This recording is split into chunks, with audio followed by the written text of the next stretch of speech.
Halo semua, jumpa kembali dengan Rifki di sini. Video kali ini kita akan melanjutkan series kita. Kali ini kita akan membuat sebuah post untuk memasukkan data ke database kita. Di sini saya sudah mempunyai 5 record.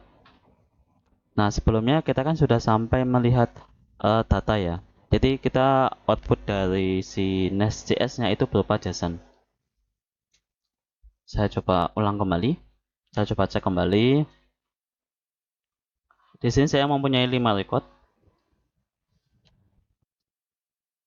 Kemudian di sini saya menggunakan Postman. Nah, ketika saya memakai metode get, karena untuk ngambil data kan biasanya kita metodenya get tanpa parameter sama sekali, itu sama dapat 5 record. Nah, selanjutnya kita akan membuat ini menjadi post.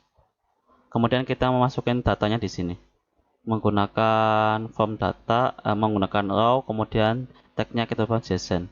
Jadi kita akan memasukkan data seperti ini. Di sini ada nama,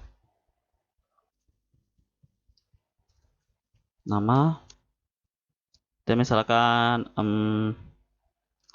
file tugas mata kuliah. Nama filenya misalkan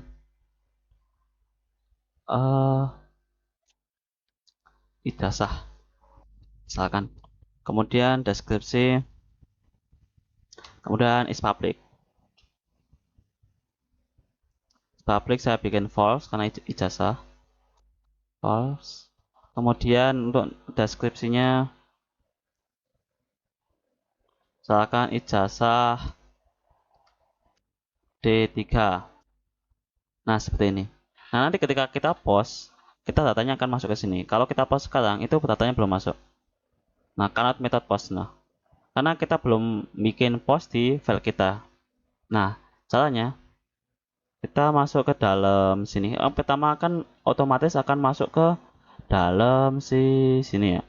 Tiap apapun yang dari URL itu akan masuk ke sini. Nah, karena ini metodenya post, kita bikin add post. Post.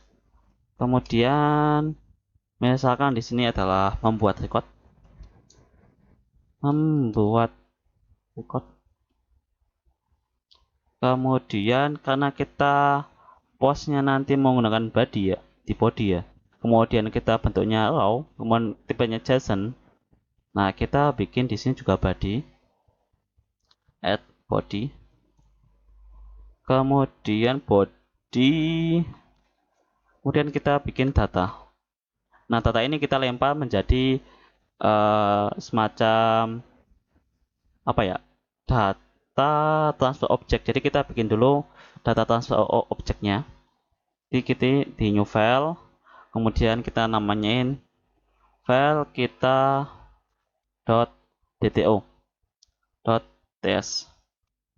Nah, DTO itu sendiri itu rekomend DTO adalah data transfer object. Kalau nggak salah ya.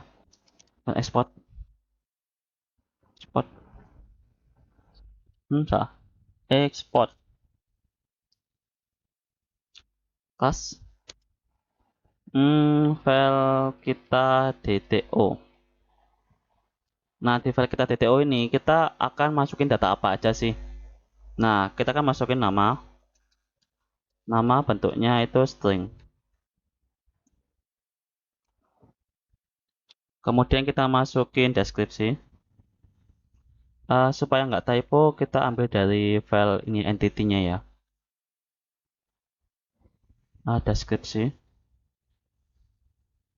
Ini juga string. Kemudian kita masuk juga untuk public-nya boolean. Di sini misalkan teman-teman tidak kasih titik koma pun juga bisa. Jadi saya stop dulu untuk ininya, debuggingnya. Sebenarnya udah. Kemudian kita import si DTO ini ke dalam sini. Oke, import from file kita DTO. Nah, Kemudian di dalam sini kita masukin yang tadi di sini. Kita copy, masukin sini. Kemudian di data. Nah, di sini kita lempar ke file kita .o. Seperti ini. Kemudian dia akan jalankan apa? Kita akan membuat fungsi insertnya menggunakan si service. Di service ini nanti akan ada fungsi insertnya. Kita bikin dulu.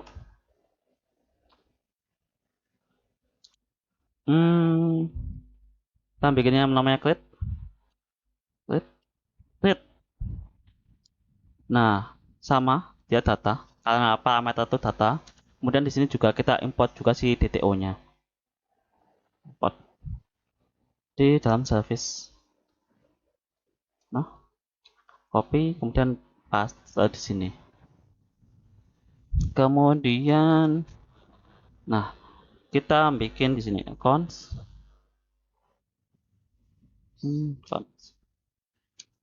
File kita new. Misalkan ini file yang baru kita masukin, kita tampung dalam variabel file kita new sama dengan wait, this dot nih this dot file kita repository dot read. Nah, ke di sini kita kan butuhkan data.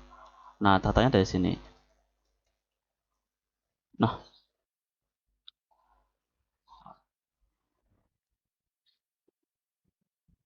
this dot file kita repository dot save. Kita save di file kita. Nah, file kita itu di sini tuh dari entity ya.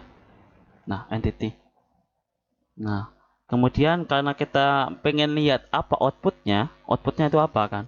Kita return supaya di mana di postman nanti kelihatan, oh, ketika saya ngepost ini masuknya ke dalam ID berapa sih gitu kan. Di sininya nanti di database itu ID-nya dapat berapa gitu. Kan sudah sampai ID 5.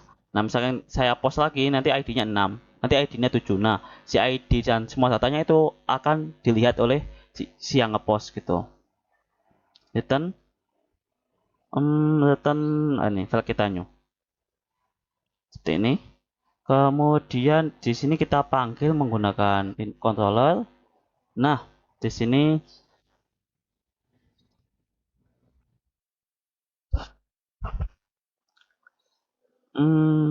return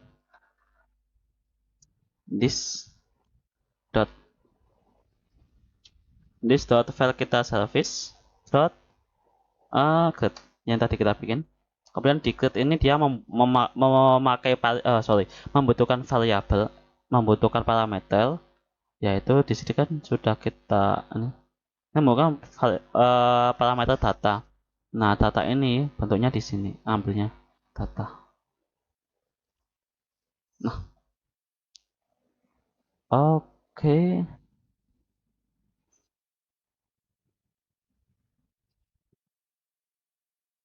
Sini kurang. Nah, kita coba jalankan.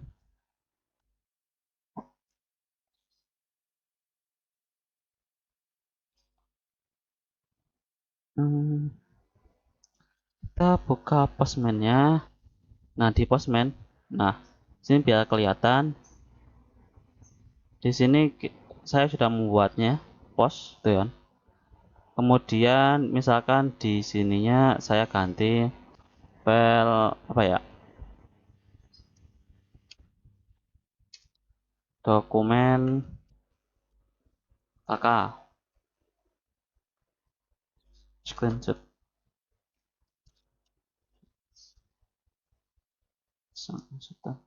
Is publicnya saya bikin false. Nah, kayak gini seperti ini. Kemudian kita lihat di Visual Studio-nya di bagian terminalnya, dia akan me-outputkan kayak semacam apa ya? Gini. Nah, oh, di sini internal server error. Kita coba cek. cannot give must be class entity. Oke, kita baca errornya di file kita. Coba saya coba cek, entity harusnya tidak berubah di sininya. Coba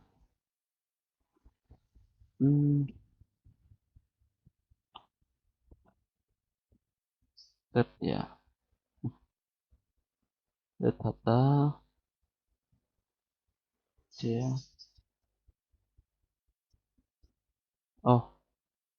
Oh salah, ini save-nya harusnya sih yang di save itu file kitanya.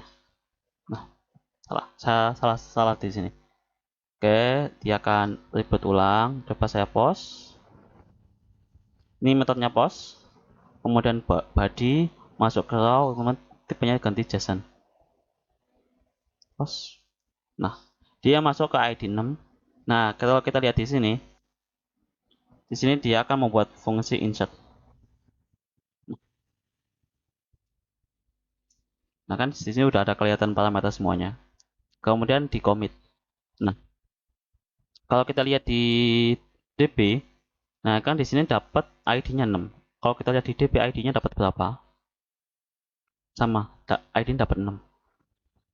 Gitu. Cukup sekian video kali ini. Kurang lebihnya saya mohon maaf. Sampai jumpa di video selanjutnya. Bye bye.